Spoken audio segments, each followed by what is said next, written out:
के लिए उसका कुछ फीचर्स होता है। ऑन कर दिया। किसी भी चीज को कुछ बोलने के लिए उसका फीचर्स को हम लोग देखते हैं कि क्या क्या होना चाहिए। तो किसी भी चीज को अगर हम साइंस बोल रहे हैं तो भैया साइंस में क्या गुण होता है, अगर वो गुण उसमें है तो वो साइंस है। साइंस का कुछ कुछ फीचर्स होता है, अगर उसमें वो चीज देख रहे तो मतलब वो साइंस है। वॉइस का कुछ गुण होता है कि छोटे छोटे बाल होंगे, दाढ़ी होंगे, मूछ होंगे, तो सब चेक कर रहे हैं क्या दाढ़ी है, हाँ छोटा छोटा है, देख क्या छोटे छोटे बाल है, मूंछ है, हाँ है। क्लियर हुआ? तो चेक कर रहे हैं, वॉइस का टेस्टिंग चल रहा है, ठीक है। और लास्ट में हरकत कर दिया ऐसा वाला, क्या इसको हम बोलेंगे बॉय का, क्या बॉय बोलेंगे, बीच वाला बोलेंगे। देख हम नहीं बोल रहे, देख इसका मतलब हो गया, नहीं ऐसे नहीं बोलते। हाँ सुनिए, इसका मतलब हो गया बच्चा किसी भी चीज को वो चीज बोलने के लिए पहले उसका फीचर्स चेक कर। तो किसी भी चीज को अगर तुम साइंस बोल रहा तो साइंस वाले वो गुण तेरे में है तो तुमको हम साइंस बोलेंगे, और साइंस वाले वो गुण अगर तेरे में नहीं है तो हम तुमको साइंस नहीं बोलेंगे। तो साइंस का पहला गुण होता है बच्चा, पहला जो फीचर्स होता है, पहला जो होना चाहिए उसमें किसी भी चीज को साइंस बोलने के लिए, सिस्टमैटिक बॉडी ऑफ नॉलेज। क्या होना चाहिए? Systematic body of knowledge. Clear हुआ? हाँ, पहला बोलता है बच्चा systematic body of knowledge, systematic body of knowledge. अरे भैया साइंस को तुम एक बार, साइंस मतलब रिसर्च जानते हैं, किसी भी चीज का रिसर्च के लिए तुमको एक बॉडी ऑफ नॉलेज होना चाहिए। क्लियर है? एकेडमिक नॉलेज होना चाहिए, फिर वो जिस फील्ड में उस चीज का नॉलेज होना चाहिए। अगर तुमको जैसे मान ले कोरोना वैक्सीन हम लोग बनाते हैं तो वैक्सीन के लिए केमिकल का नॉलेज होना चाहिए, मेडिसिन का नॉलेज होना चाहिए, नहीं तो वो वैक्सीन तुम कैसे डेवलप करेगा। तुमको राफेल बनाना है तो उसका इंजन का नॉलेज होना चाहिए, तुमको मिसाइल बनाना है तो उसका नॉलेज होना चाहिए, सिस्टमैटिक बॉडी ऑफ नॉलेज चाहिए। तो साइंस और कुछ नहीं है बच्चा, science is a systematic body of knowledge. Systematic, हाँ, science is a systematic body of knowledge. Science और कुछ नहीं है, systematic body of knowledge. whose principle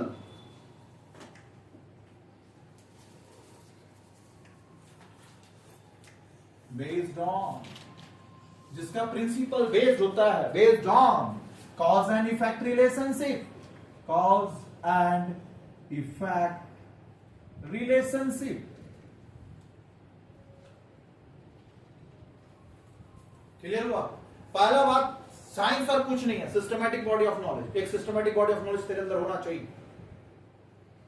तो पहला बात, science is a systematic body of knowledge. एक नॉलेज गेन करना होगा तुमको, नॉलेज तो होना चाहिए किसी के बारे में।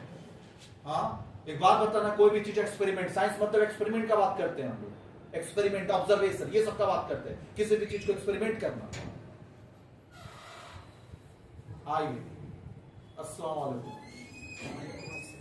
लेट कैसे हुआ? चना लेट में निकले तो लेट हो।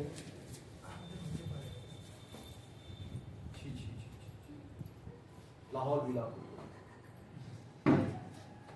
चलिए अस्तगफिरुल्लाह। और कुछ नहीं, इतने फेसबुक और बुद्ध का जमाना चले गया। इधर देख, इधर देख। हाँ, साइंस का मतलब होता है सिस्टमैटिक बॉडी ऑफ नॉलेज। कोई भी चीज को साइंस तभी बोलेंगे जब उसका एक नॉलेज आपके पास होना चाहिए। सिस्टम से चलते हैं हम लोग, सिस्टमैटिक बॉडी ऑफ नॉलेज। अरे कोई भी चीज एक्सपेरिमेंट करने के लिए, साइंस मतलब एक्सपेरिमेंट, तुम जानता है किसी भी चीज के लिए, चाहे मेडिसिन का एक्सपेरिमेंट हो, चाहे मंगलयान का एक्सपेरिमेंट हो, चाहे मिसाइल का एक्सपेरिमेंट हो, क्लियर हुआ, चाहे राफेल का एक्सपेरिमेंट हो, चाहे किसी भी चीज, किसी भी फील्ड का एक्सपेरिमेंट हो, तो उसके लिए एक नॉलेज चाहिए तेरे को। नॉलेज नहीं हो तो एक्सपेरिमेंट कैसे करेगा? अब एक ठेले वाले को बोलेंगे कर एक्सपेरिमेंट, वो कर लेगा क्या? नहीं बता कर लेगा क्या? एक अनपढ़ इंसान जो कभी कोई एक क्लास भी नहीं पढ़ा लिखा है, क्या वो एक्सपेरिमेंट कर लेगा क्या? इसका मतलब किसी भी चीज का एक्सपेरिमेंट करने के लिए आपके पास सिस्टमैटिक बॉडी ऑफ नॉलेज होना चाहिए आपके पास। पहला बात समझ में आ रहा? और वो जो नॉलेज होगा बच्चा, वो किस पे बेस्ड होगा? प्रिंसिपल। साइंस का मतलब होता है प्रिंसिपल, कुछ रूल्स एंड प्रिंसिपल बनाएगा कि नहीं। हाँ, साइंस में बहुत सारा प्रिंसिपल होता है, पढ़ा है कि नहीं पढ़ा है? इस केमिकल में इस केमिकल को मिलाएंगे तो ये बनेगा प्रिंसिपल। और प्रिंसिपल किस पे बेस्ड होता है?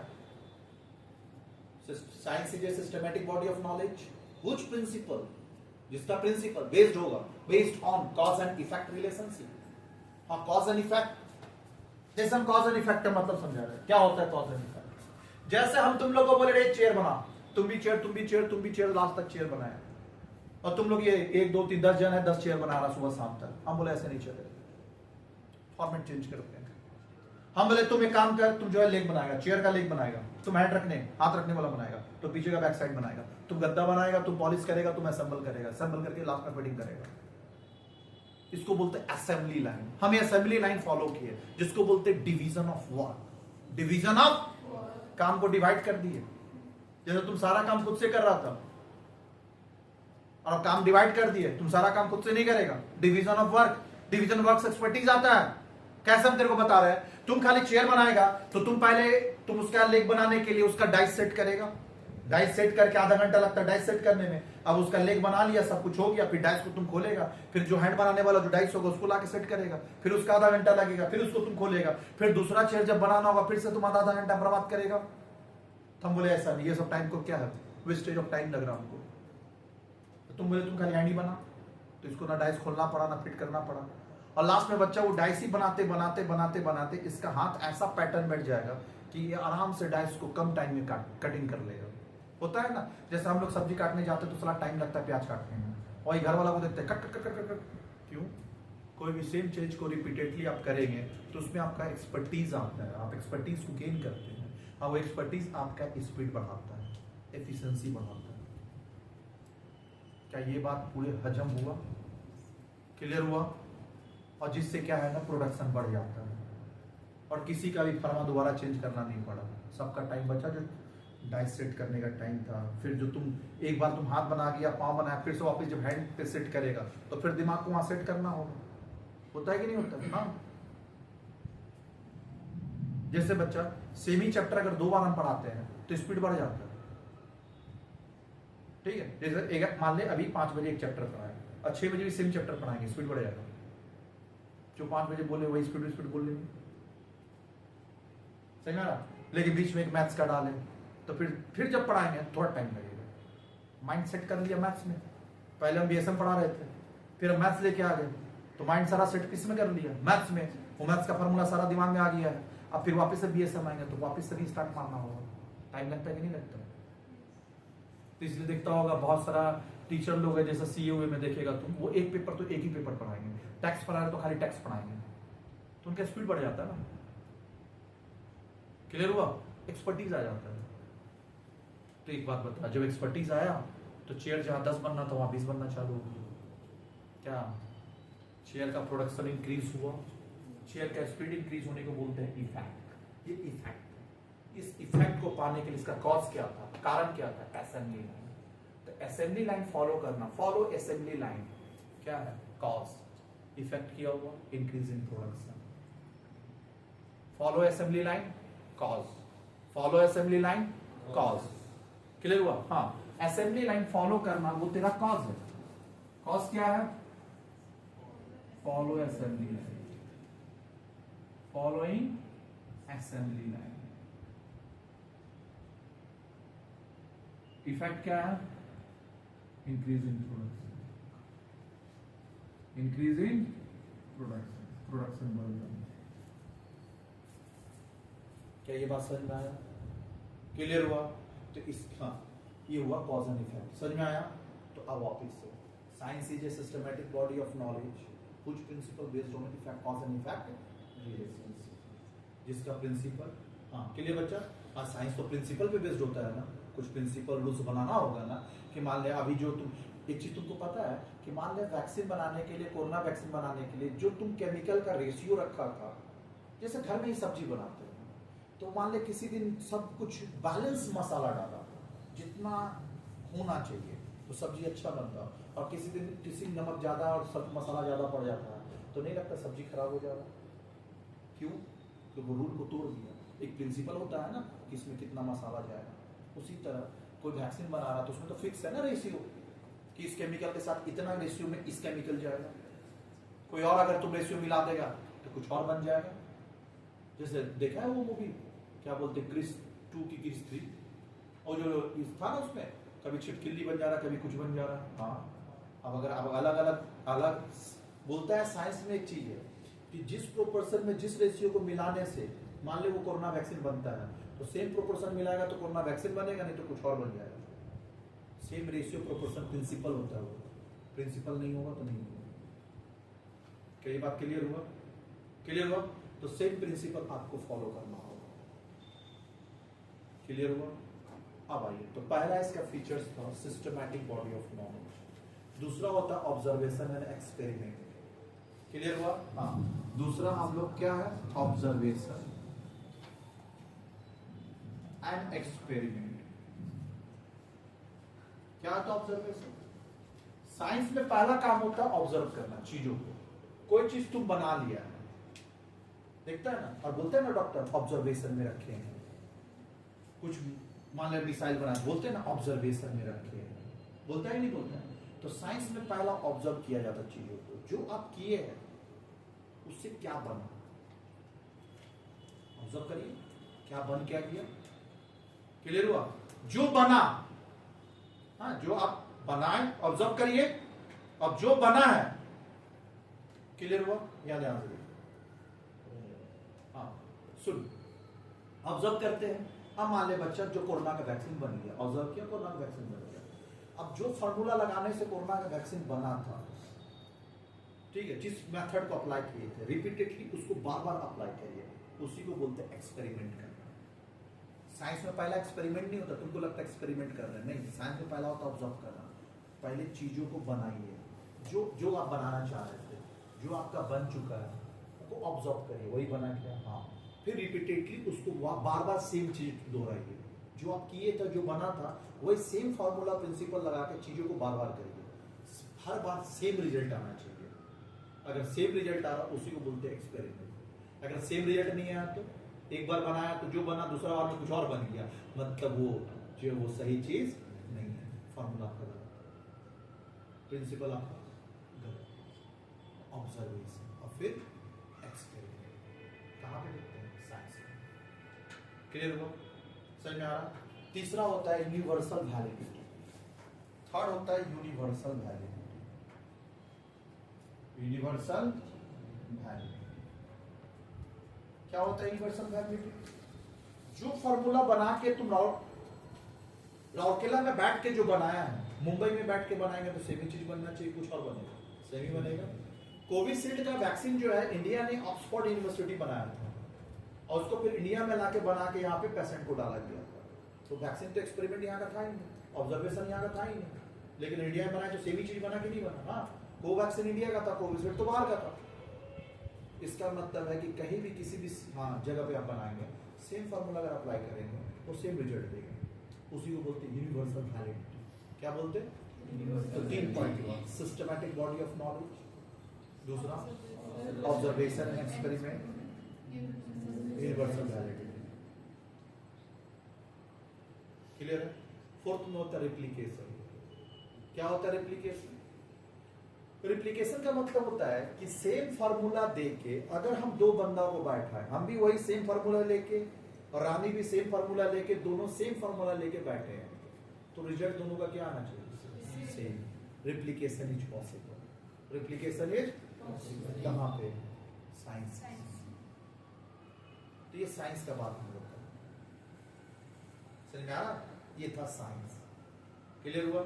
अगर ये 4 फीचर्स अगर तेरा है मैनेजमेंट में, अगर ये 4 फीचर्स अगर तेरा मैनेजमेंट में है, तो फिर हम मैनेजमेंट को भी क्या बोलेंगे? साइंस। क्या वाकई में ये 4 फीचर्स है? तो बोलता है पहला फीचर्स है, मैनेजमेंट करने के लिए किसी भी कंपनी का, रिलायंस हो या टाटा हो, एक बॉडी ऑफ नॉलेज होना चाहिए। क्लियर हुआ? एक अनपढ़ अनाड़ी जाके बिजनेस को मैनेज नहीं कर पाएगा। तो पढ़ा लिखा तो होना चाहिए, एक सिस्टमेटिक बॉडी ऑफ नॉलेज होना चाहिए। तो ये बात समझ में आया? तो पहला systematic body of knowledge science में भी है और मैनेजमेंट में भी। दूसरा ऑब्जर्वेशन। एक बात बताना, साइंस में हम लोग ऑब्जर्वेशन करते हैं चीजों का, मटेरियल का, मैथ, केमिकल का, ये सब का ऑब्जर्वेशन चलता है। क्लियर हुआ? समझा? केमिकल का ऑब्जर्वेशन चलता है, कुछ बनाते हैं उसका ऑब्जर्वेशन चलता है। लेकिन एक बात बताना, मैनेजमेंट में तो ऑब्जर्वेशन ह्यूमन बीइंग का होता है। क्या ह्यूमन बीइंग पे ऑब्जर्व करना पॉसिबल है? तो ये फीचर्स, पहला फीचर्स था, दूसरा फीचर्स नहीं है, तीसरा फीचर वैलिडिटी। एक बात बताना बच्चा, हिंदुस्तान का जीने का तरीका इंसान का अलग होता है और यूएस में जीने का तरीका अलग होता है। क्या यूनिवर्सल वैलिडिटी मैनेजमेंट में पॉसिबल है? नहीं। वहां पे बिजनेस मैनेज कर, यहाँ मंडे टू सैटरडे संडे तक काम करवा लेते आदमी लोग से, और यूएस में जाएंगे तो भैया बोलेगा हम फ्राइडे के बाद आएंगे, फ्राइडे तक ही काम करेगा, जितना कोशिश कर ले सैटरडे संडे काम नहीं करेगा वो लोग। सैटरडे संडे लोग का होली दिवाली चलता, होली तो जाएगा सी बीच पे जाएगा, पूरा लेटा रहेगा, तू सब बात करेगा, सब बात काम नहीं करेगा। समझ आ रहा? अंग्रेज को तो दिखेगा बच्चा कैसे जीता है वो लोग। और हम लोग भैया कुल जो हम लोग तो बंधुआ मजदूर है, हम लोग को तो संडे भी बुलाएगा तो भागे भागे जाएंगे, जी मालिक आ रहा मालिक, बोलते कि नहीं बोलते ना हम लोग तो पैसा का भूखा होते हैं। पेमेंट 2000 बढ़ा देगा तो संडे भी काम करेंगे, उसका सब्जी का झोला भी ढो देंगे। होता है कि नहीं होता है? हाँ मालिक, होगा। विदेश में क्या नहीं होगा? समझ में आ रहा? यहाँ तो सेल्फ रिस्पेक्ट आदमी का है ही नहीं, तो देख दोनों जगह मैनेज करने का तरीका अलग हुआ कि नहीं हुआ? हाँ, समझ में आ रहा? मुझे बात बोल, इसका मतलब यूनिवर्सल वैलिडिटी नहीं। रिप्लिकेशन पॉसिबल है क्या?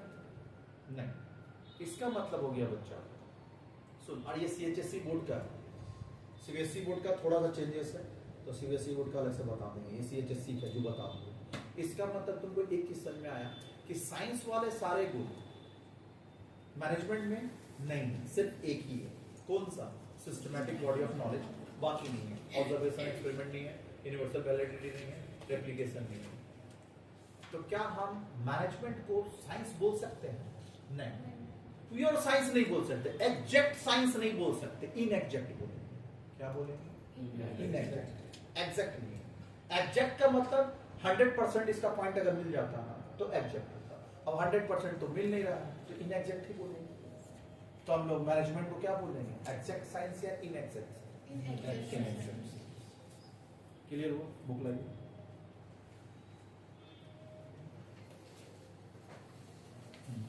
इनएग्जैक्ट, आइए पढ़ते हैं।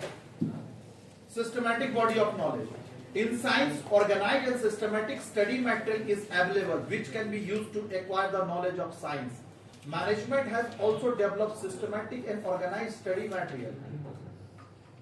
Organized और systematic study material चाहिए for proper understanding of the subject is done in the science. The first feature of science is present in management. ये पॉइंट भी जो लिखे ना बच्चा, वो भी तुम लिख सकता है। क्लियर हुआ? क्लियर हुआ? या नीचे वाला में भी हम लिख दे रहे हैं। हाँ, जो टफ पॉइंट होगा हम लिखा देंगे। अब एक बात बताना, which principal based on cause है, ये तो पता system science is systematic body of knowledge, which principal based on cause and effect relationship. अब बता ऑब्जर्वेशन का मतलब क्या होता है? तो scientific principle based on observation. Clear है? तो साइंटिफिक, ये प्रिंसिपल का बात किया था, तो प्रिंसिपल क्या होता है? तो बोलता है साइंटिफिक प्रिंसिपल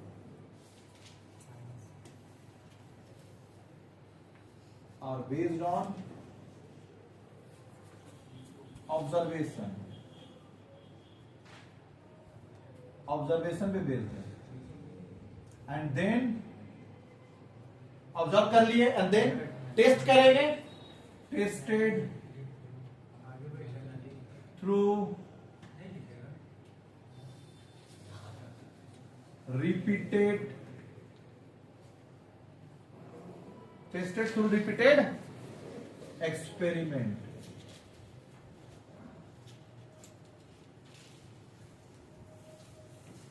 Repeated experiment. चलिए,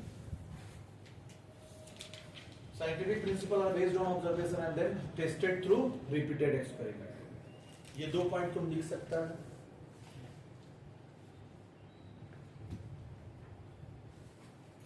अच्छा, यहाँ पे ना तुम्हारा बुक में ऑब्जर्वेशन को अलग कर दिया है और एक्सपेरिमेंट को अलग कर दिया है।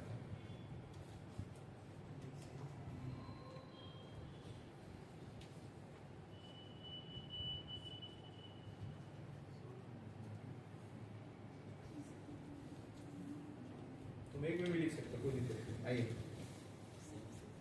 चलिए। तो ये 3 पॉइंट हो गया। Universal validity, scientific principle have universal applicability. Scientific principle क्या क्या है बच्चा? Have universal applicability.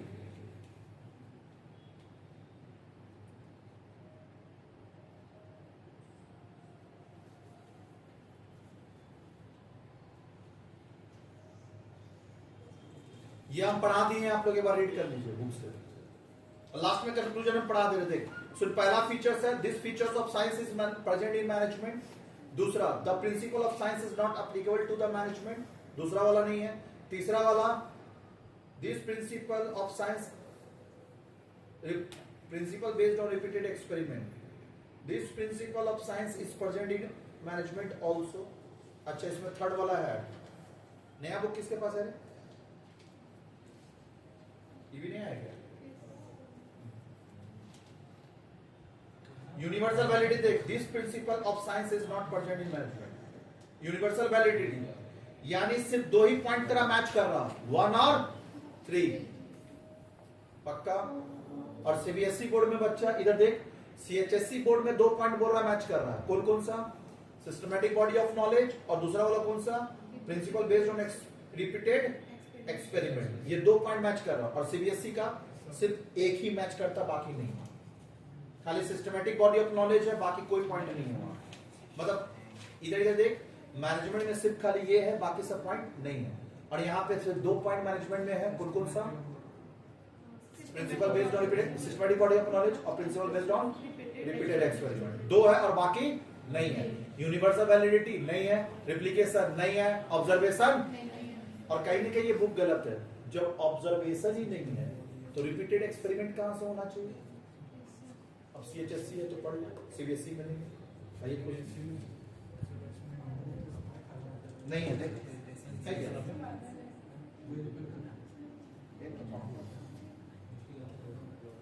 देख ये है management, this feature is all as it also in systematic body of knowledge. ये है सेटिस्फाइड। ये देख नॉट नहीं है, बिना सीबीएसई। ये देख बच्चा, इस बुक में सारा पॉइंट में नहीं है। देख यहाँ पे बोले, अभी फोटो छोड़ देंगे। देख, पहला systematic body of knowledge satisfied है, दूसरा principal based on observation experiment नहीं है, नॉट में लिखा। फिर universal validity also not fully present in management, not fully present नहीं है, 3 नहीं है। तो खैर इससे तो पढ़ना है 3, मतलब सीबीएसई का जो बोले थे ना, तुम लोग का बुक में थोड़ा चेंज है। हाँ, अलग अलग बुक में अलग अलग ज्ञान है। आईएससी का देखेंगे तो कुछ और चेंज मिलेगा। तो आपका बुक के हिसाब से 2 है। कौन सा? सिस्टमैटिक बॉडी ऑफ नॉलेज और principle based on repeated experiment. और आपके बुक से सिर्फ एक ही है, क्या? Systematic body of knowledge. Photo छोड़ दे क्या? इसका की जरूरत है कि नहीं ना? आप क्यों दिमाग का देख रहे हो? समझ में आ गया? तेरा डिफरेंस बता दिया सीबीएसई का। हाँ, तो आपके हिसाब से सिर्फ एक ही, और इसके हिसाब से 2। तेरा बुक में भी रहेगी। क्लियर हुआ भैया? सही कौन है? सीबीएसई। आधे घंटा के लिए तो पढ़ेगा ऐसा। आइए बच्चा, थोड़ा सा एग्जाम पैटर्न को सही करना चाहिए सीएचएससी का, बाकी अच्छा है। कोड खराब है, एग्जाम पैटर्न में थोड़ा सा इंप्रूवमेंट लाना है। चलिए आइए, बाकी हम इसमें कोई क्रिटिसाइज नहीं करेंगे। क्लियर? आइए, conclusion. Some features of science are present in management, but these are not enough to call it is a science. हाँ, ये साइंस बोलना ये काफी नहीं होगा। क्लियर हुआ? Not enough to call it a science. Management is not a science like other physical science such as physics, chemistry, astronomy. But we may say that management may call it inexact science. कौन सा science बोलेंगे? Exact नहीं बोलेंगे। क्या बोलेंगे? इनएग्जैक्ट। क्या ये बात समझ में आया? इसके आगे चले हम।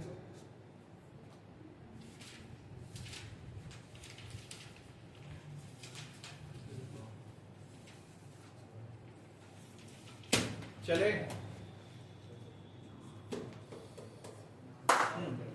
मैनेजमेंट को हम लोग साइंस नहीं बोल सकते, इनएक्ट। अच्छा साइंस है लेकिन एग्जैक्ट नहीं है, इनएग्जैक्ट है, मतलब बोल तो सकते हैं साइंस है, इनएग्जैक्ट ही सही। इनएग्जैक्ट साइंस तो साइंस तो हुआ ना, पक्का, मतलब इनएग्जैक्ट है, एग्जैक्ट नहीं है, लेकिन वी कॉल इट साइंस।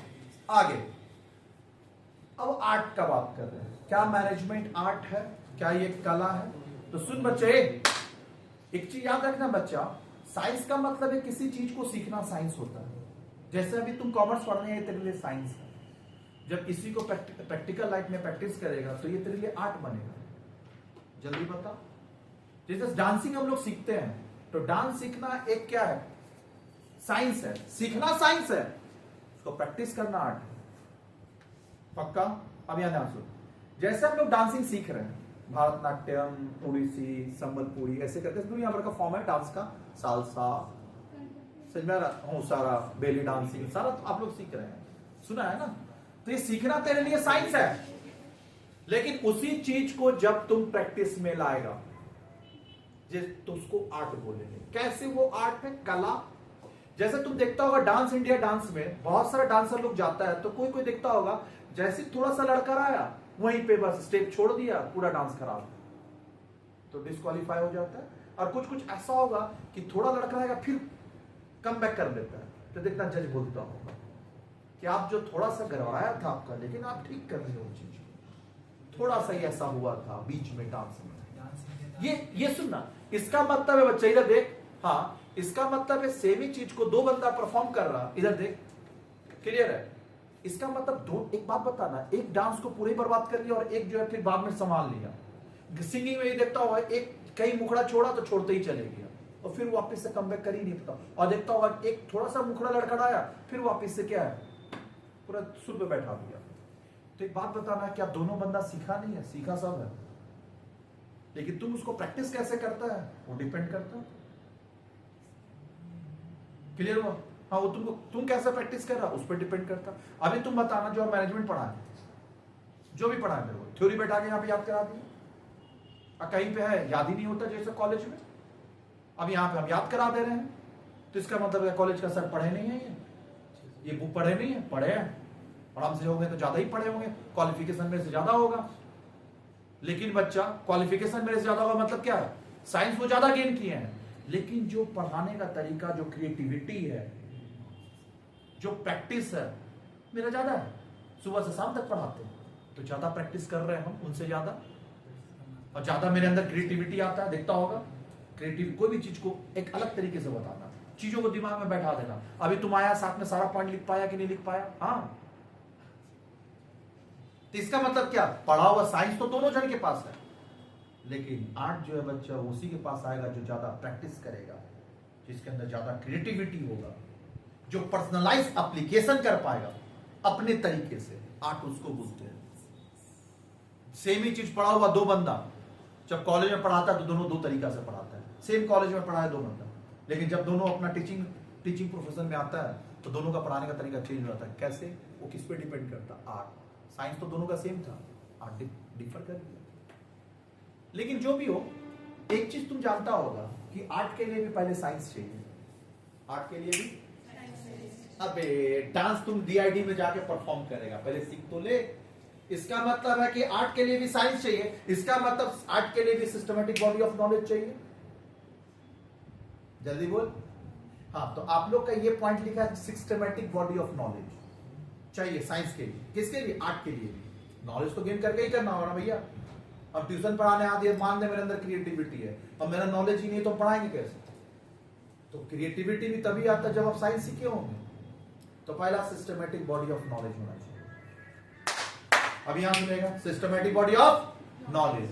दूसरा, प्रैक्टिस एंड क्रिएटिविटी, दो होना चाहिए, जिसको आप वो अच्छे तरीके से उसको निखार पा रहे। और तीसरा क्या होना चाहिए? पर्सनलाइज एप्लीकेशन, अपने ढंग से उसको अप्लाई करना चीजों को। कोई देखता है ना सिंगर लोग सेम गाना को एक अलग तरीके देखता होगा, कभी कभी डांस जो सिंगिंग प्रोग्राम में देखता होगा, सेम गाना को दो बंदा गाता है अलग अलग तरीके से, मुखड़ा चेंज करेंगे, होता है कि नहीं? Personalise application. पक्का? तो क्या 3 पॉइंट जाना, जल्दी बोल। सिस्टमैटिक बॉडी ऑफ नॉलेज, नहीं, creativity and practice, based on creativity and practice. तीसरा क्या बोले बच्चा, पर्सनलाइज्ड एप्लीकेशन। बस खाली इधर देख, बच्चा इधर देख, बस खाली आपने ना बच्चा एक पॉइंट चेंज किया है, सिस्टमैटिक बॉडी ऑफ नॉलेज का जगह एग्जिस्टेंस ऑफ थ्योरेटिकल नॉलेज। हाँ, आज के लिए थ्योरेटिकल नॉलेज, ठीक है। तो आपने एक पॉइंट चेंज किया, चीज वही है। पढ़िए आप लोग। अब एक बात बताना, क्या मैनेजमेंट में ये तीनों चीज है? हाँ है। मैनेजमेंट में पहले सिस्टमैटिक बॉडी ऑफ नॉलेज चाहिए, नॉलेज तो सब में चाहिए। क्या मैनेजमेंट करने के लिए क्रिएटिविटी चाहिए? हाँ। रतन टाटा बच्चा वही देख ले, अच्छा से बिजनेस को चला रहा था। रतन टाटा कंपनी का नाम किससे हुआ? रतन टाटा से। विप्रो का नाम किससे है? अजीम जी प्रेम जी से। इन्फोसिस का नारायण मूर्ति से है। रिलायंस का अंबानी से है, मुकेश अंबानी से। अब ये सब बंदा अगर, हाँ, ये सब बंदा अगर जगह दूसरा बंदा को बैठा दे, नहीं कर पाएगा मैनेज। अब पढ़ा लिखा इंसान भी नहीं मैनेज कर पाएगा, क्योंकि बच्चा वो उसका क्या है, आर्ट है। लेकिन जो भी है, सामने वाला नॉलेज तो लेके रखा है ना, सिस्टमैटिक बॉडी ऑफ नॉलेज तो है उसके पास। तो पहला सिस्टमैटिक बॉडी ऑफ नॉलेज या एग्जिस्टेंस ऑफ थ्योरेटिकल नॉलेज, तो यानी मैनेजमेंट में चाहिए। दूसरा बात चल करते हैं, क्या क्रिएटिविटी और ए बच्चे, क्या क्रिएटिविटी और प्रैक्टिस चाहिए? हाँ, मैनेजमेंट में चाहिए क्रिएटिविटी, तब तो बिजनेस को टॉप पे लेके जाएंगे। थर्ड, पर्सनलाइज एप्लीकेशन भी चाहिए। क्या ये तीनों चीज मैनेजमेंट में है? हाँ है। ये आर्ट्स का तीनों फीचर मैनेजमेंट में है, इसलिए हम लोग स्टार्टिंग में लिखाए थे, management is the art of getting things done through others. ऐसे बोले, क्योंकि आर्ट का तीनों फीचर्स है, इसलिए मैनेजमेंट को क्या बोलेंगे? समझ में आया? आइए पढ़ते हैं।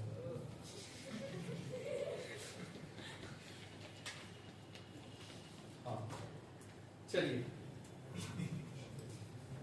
पढ़िए। पहला सिस्टमैटिक बॉडी ऑफ नॉलेज और आपका एग्जिस्टेंस ऑफ थ्योरेटिकल नॉलेज पढ़ लिया सीबीएसई। चल, personalise application of knowledge. Personalise मतलब रे, सबका अपना अपना एप्लीकेशन करने का तरीका होता है ना। एक बात बताना बच्चा, हम भी बीएसएम पढ़ा रहे हैं और कॉलेज में भी बीएसएम पढ़ा रहे हैं, क्या दोनों सर का पढ़ाने का तरीका सेम है क्या? नहीं, चीज पढ़ाते वही है, वो भी यही पॉइंट बोलेंगे, सिस्टमैटिक बॉडी ऑफ नॉलेज। हम भी वही बात बोल रहे हैं, लेकिन मेरा शकल का एक्सप्रेशन अलग हो जाता है, हंसी मजाक करके पढ़ाते हैं। कि आप लोग भी देखिए थोड़ा थोड़ा हंस ले रहे हैं,